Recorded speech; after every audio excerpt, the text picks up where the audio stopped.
Hello, and welcome to the Destress Club. The Destress Hammock Series.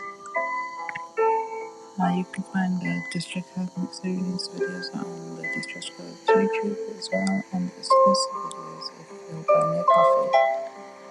The Destress Club is also on buymeacoffee.com and Reddit and TikTok. Come and say hello to us over there. Details will be in the description.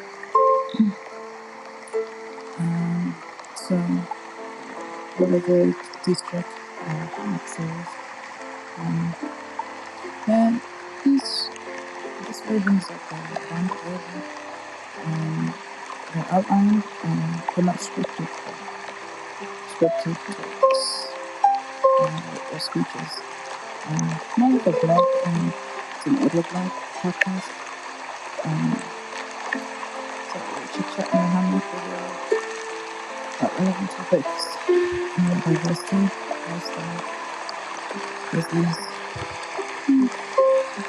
and explore together.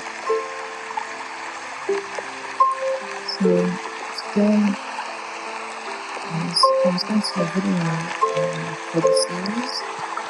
This dark night and candlelight is not sufficient. Review tomorrow with the right camera. If anyone knows how to get good candlelight videos on iPhone 12, please kindly get in touch with me, please. Most of the day I've been working on books, which I'll talk more about later.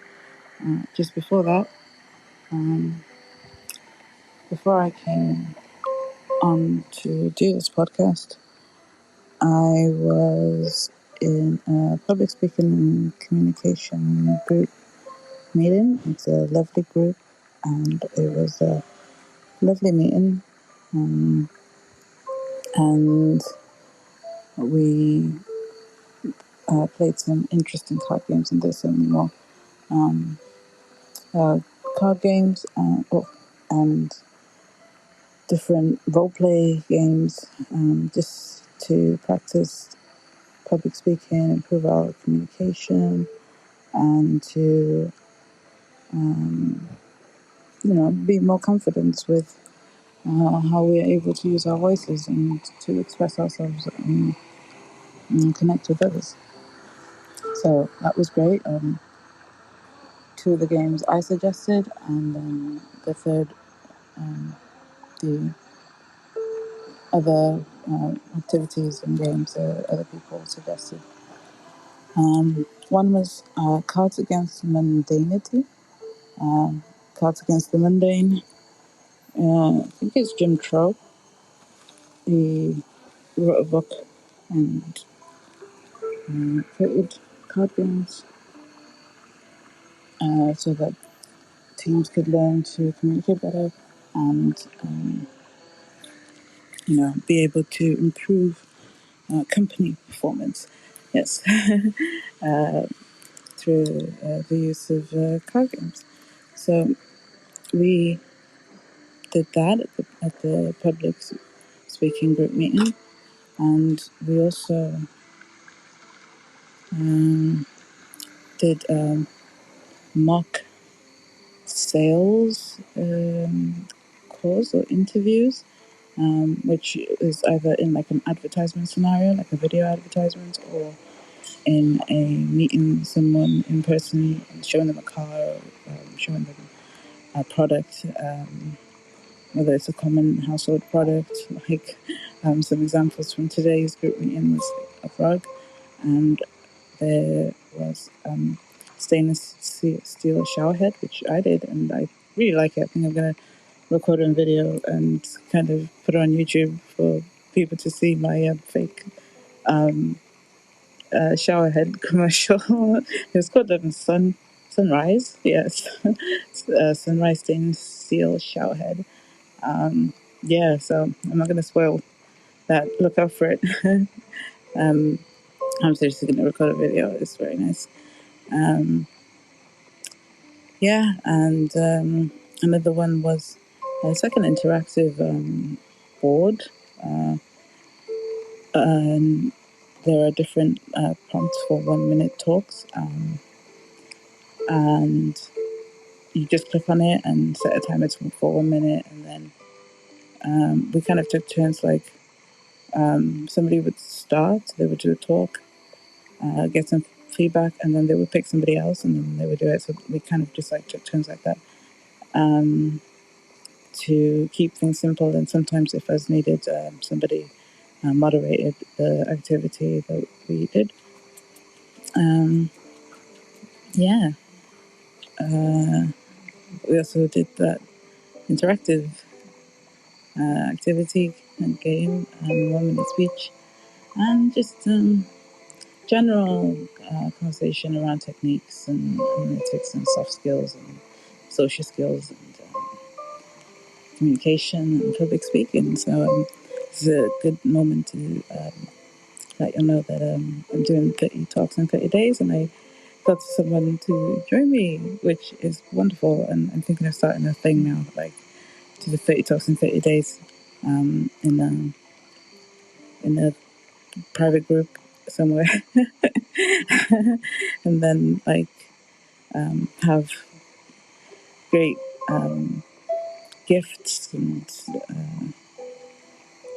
bonuses. Maybe you could say, just like you're able to give people who take part in the talk and let other people come and take part, because they are they want to be better listeners, and they want to be better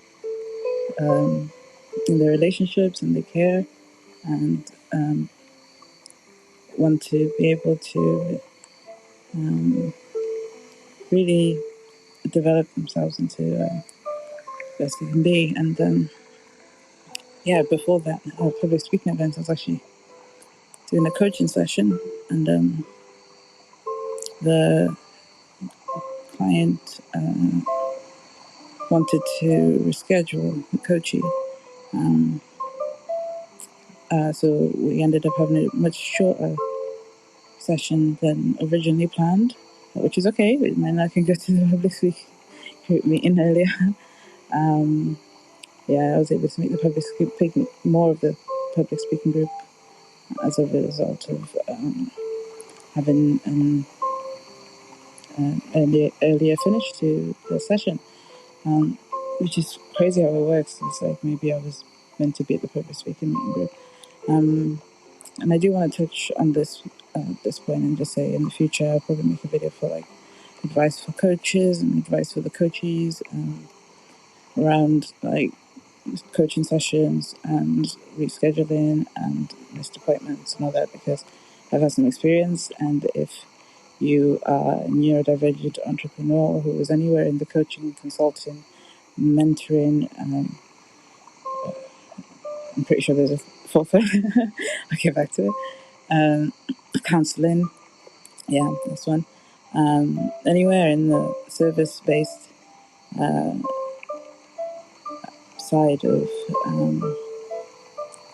or the digital world side of working with people, then you have probably worked with calendars, appointments, schedules, and just dealing with like, say, meeting a client for the first time or a coachee for the first time, and being aware of expectations, and just starting this whole new relationship with another person, if like depending on how long your coaching contract is, and knowing how to find harmonic confidence is what I'm calling it. Neuroharmonic confidence, like neurodivergence and neurotypical and neuroharmony. When you find a neuropeer, and like neuroharmonic courage and neuroharmonic confidence, and it's quite the concept that I go into in my book that I was working on earlier before the coaching session. Actually, I've been working on it like throughout the day. Anytime I got like 2 minutes, just pull up my phone, hop onto Canva and Notion and Obsidian, whatever it is that I need to Spotify, to get some work done on the book. I was actually doing it during the public speaking group meeting, which is great because it's like I felt like I was like co-working with people, and not just like working on a hammock in the middle of the jungle with like people on the other side of the screen. Yet still, but I felt like I was able to like when sometimes you work in a cafe because you like the background activity of people around. It felt a bit like that, and it was really a beautiful feeling. Yeah, I don't like to. I'm definitely the kind of person who likes to work in cafes and restaurants and wherever I go out, really, because I don't like. I, maybe it's my autism coming in now. I do prefer to interact with objects um, than with people. I'd say maybe a 60% or so split, divide, 60-40. Yeah, so when I'm I don't know, I'm close, maybe like on the dance floor is the only exception. But if I'm in like close proximity with a number of people or strangers who are talking, so maybe that's a factor with the audio sensory processing and integrating issues, with the sensory side of neurodivergence. Um, yeah, I was, one of the talks that I did was on what was what is my favorite restaurant, I should say. And I tend not to do favors to restaurants. Um, I just explained how my habits were around restaurants because I didn't know what my favorite restaurant was when I started the talk either.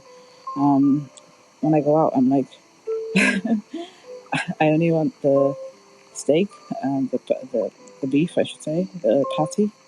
I only want the patty, the beef patty, um, and the bacon. I don't want the cheese. I don't want the tomato, maybe the lettuce. I don't want the buns. Like even if I go to like a really whatever posh place, I'm like no gluten, no dairy, no sugar. Ideally, so I'm that person. So an extra reason why I don't like being in restaurants to eat per se. I like to go to restaurants to work or cafes, as I mentioned, but not to sit down and eat. I prefer to work there. And as I was describing during this talk about my favorite restaurant, the public speaking group meeting, as I was describing how what I'm like at restaurants and why I don't have a favorite. Well, the idea was to go on to why I don't have a favorite restaurant. I remember this time when I was in McDonald's and I did this with the burger.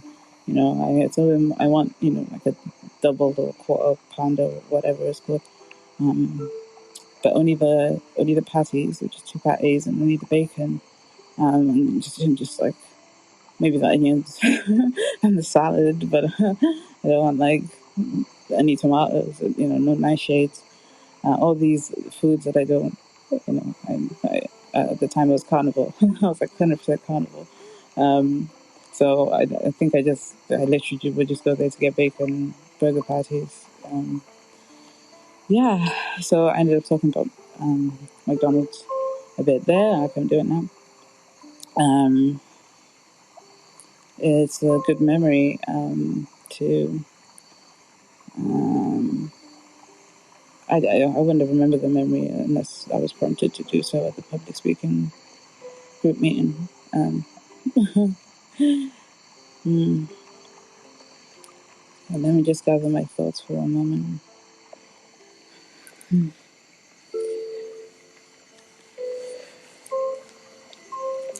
I started talking about the undiagnosed books that I'm writing.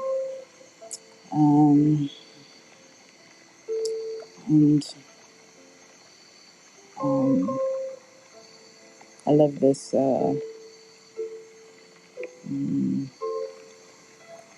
all of these past, I want to say 24 hours, the past, something like this, 36 hours, 40 hours, whenever I got into this really, really flow state and peak flow state, and then that peak flow state lasted like the rest of the day. And all the answers, like I've had like questions for like weeks and weeks, maybe longer, some of them. And, you know, in this time period and all the learning and networking and applying what you learn that I've been doing for like a really long time over these past, let's say 72 hours to be on the safe side, because it's somewhere between 24 and 60. So going to 72. I've had so many answers. Like I literally, in my dreams, and I wake up and I would like channel these things. And I said to my partner, like, I'm gonna write today, honey. Like I just have so much information, and I've been getting signs from the universe. Like I'd go to meetings and I'd meet people who are writing books, and I meet people who have written books, and we'd start like, you know, a relationship from there, and find other things. Like, you know, one of them now, she's joined me on the 30 Talks in 30 Days, loosely speaking, even though I think the days are a bit out. And yeah, I'll talk about the 30 Talks in 30 Days YouTube challenge that I've started, and it's one of two ways. You can either do a live talk every day, 1 minute talk, speech on any topic of your choosing, and I literally like just pick anything randomly on the day as I'm doing it, and then do a live talk every day for those 30 days. Or you can make sure that by the after the 30 days you've done 30 live talks. That they don't have to be one a day. You could do like 7 a day, and you can add other videos or other photographs, other media from like that has been pre-recorded to, like, you know, when you edit videos, you can have all sorts of different effects. It just has, the talk itself has to be have done like posted live. Maybe you just go over to my channel and you understand what I mean. And look at some of the examples. Yeah, so the 30 talks in 30 days were one of those answers that came to me, that I was speaking about those past 72 hours. And another one of those answers is on the book. I was writing another book before this, not totally unrelated, loosely speaking. It's just different context. Sort of. The book was an answer. I was asking a question about, and I received the answer. And the book is called Undiagnosed. It's, you know, the guide book and the workbook. And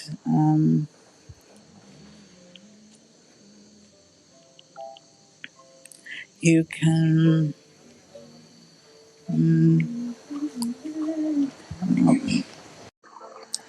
All right, we had to take a short interlude, but we're back in the hammock.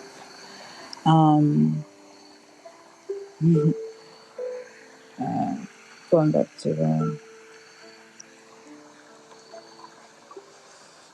what we were saying before,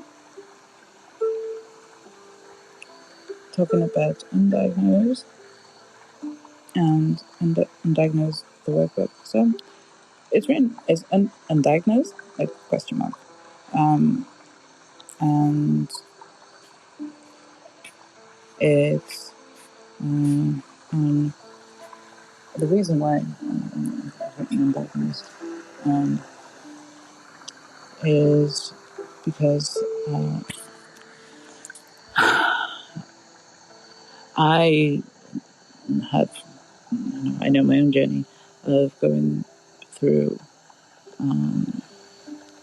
I say life undiagnosed, and I know of other people's journeys of going through life undiagnosed, and it's just like stress and survival at some point or one point, especially with the before knowing of anything to do with neurodevelopmental disorders or neurodiversity or mental health diagnosis, psychiatric diagnosis, and beyond. Um, and then, you think like after you get diagnosis that everything will change for the better because, then it makes sense, like everything that you've been through.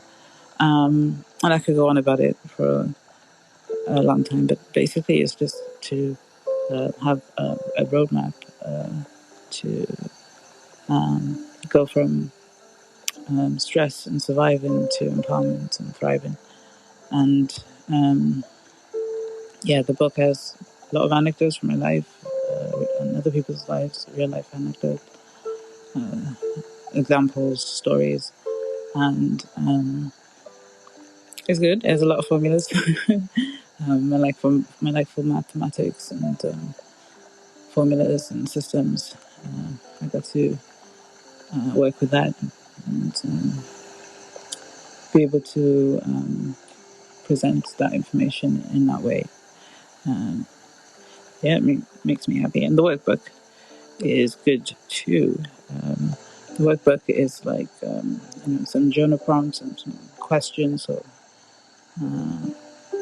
and activities throughout, some action items corresponding with each steps, and some bonuses, and you can get the first chapter of the workbook in and out, and planning to do I suppose it's a challenge. I'm planning to do something. I'm planning to do something on the release of the guidebook because I think the workbook will be out before the guidebook. Anyway, on the release of one of the books, I'll do like a live presentation with the workbook first, and kind of go through it for people who haven't read the book yet, which can be really useful. And then they know that they want to read the book, maybe. And even for people who have read the book and they just want to, go through the roadmap book, down that road with me, live in a video presentation, webinar format. So you can get the first chapter though by joining the Destress Club Facebook group, and you have to leave your email address and say whether they can email you when the book comes out. And so to join the group, you have to leave your email address. Once you're in the group, though, if you invite, I suppose is the word, 7 more people into the Facebook group, 7 steps, 7, each person, 1 person for each step, as they say, then you can also get a free copy of the workbook. The whole workbook, not just the first chapter. The first chapter you can get for free now, available, and we can work through the first chapter on YouTube or buymeacoffee.com, and hopefully you'll come and join us. I'm looking forward to seeing you there, and I will release all the information related to that as and when.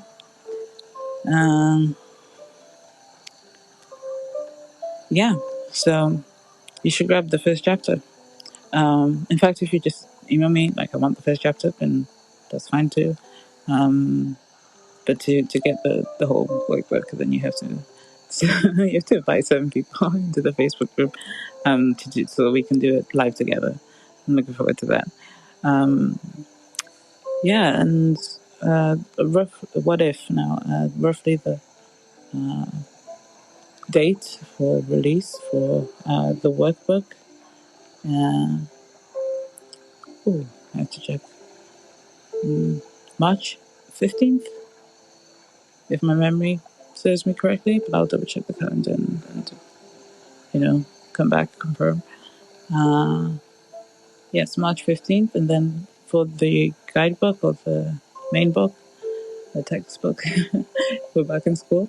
That will be coming out on the 22nd, which is the start of Neurodiversity Awareness Week or something like that. March 22nd. So that will be coming out then. And I'm looking forward to going on some interviews on radio.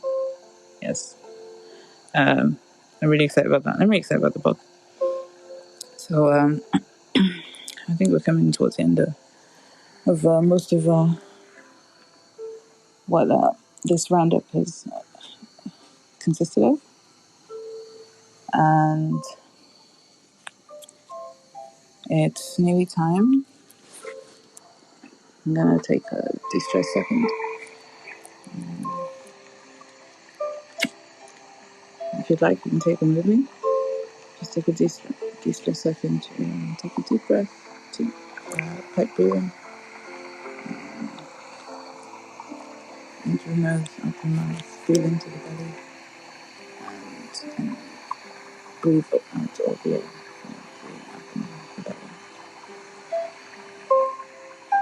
Constrict your throat. That's pipe breathing. And just do one deep breath. Pipe breath.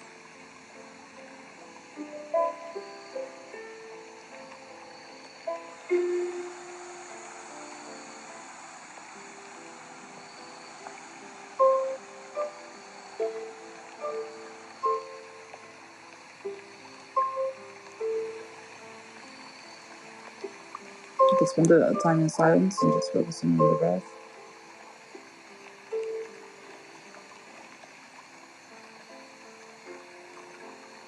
The next part of this Destress Second is what I call the silence part, the silence second. Just turn the music down and say affirmation, quote, or prayer without any music on a particular topic, and then let the music come back on and have another moment of silence, just focusing on the breath with music in the background. And yeah, that'll be the end of today's podcast. So take a silence second.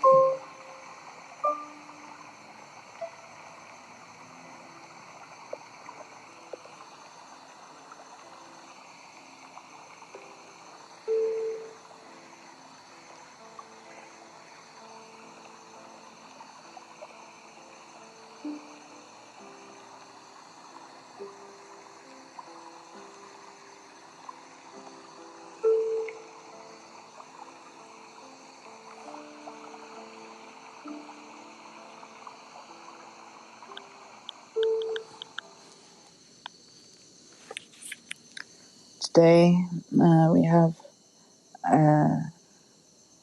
a quote by myself, unknown more or less, but I'm like, did I make that up? Or that come to my head? The quote is, courage can't exist without the presence of fear, and confidence can't exist without the presence of stress. Courage cannot exist without the presence of fear, and confidence cannot exist without the presence of stress. Courage cannot exist without the presence of fear, and confidence cannot exist without the presence of stress. So it's almost like a mantra, and sometimes when we are stressed or we are afraid, we're like, I need courage, or I need confidence, and I want to get rid of this fear, and I want to get rid of this stress. But remember, like this fear and this stress, the presence of it is what lends the potential presence of courage and the potential presence of confidence. Um, so we're gonna go back to the music in silence and just focus on our breath for about 2 minutes. Say night.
Good night, everybody.